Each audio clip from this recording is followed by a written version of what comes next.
சிவப்பு சேல கட்டிக்கிட்டு வேப்பிலையும் எடுத்துக்கிட்டு வேர்காட்டு கருமாறி ஆடி வந்தாளா.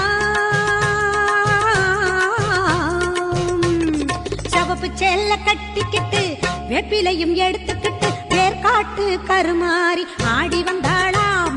அவள் விருப்புடனே தொழுபவரின் வினைகளையே ஓட வைத்து பொறுப்புடனே நம்மை காக்க ஆடி வந்தாளாம். மாரியம்மா கருமாரியம்மா, மாரியம்மா கருமாரியம்மா.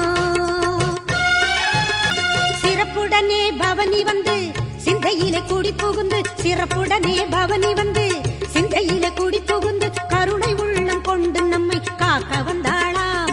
அவ மரகதத்தில் திலகமிட்டு மறி கொழுந்து மலரெடுத்து, மரகதத்தில் திலகமிட்டு மறு கொழுந்து மலரெடுத்து சிரத்தினிலே சூடிக்கொண்டு பவனி வந்து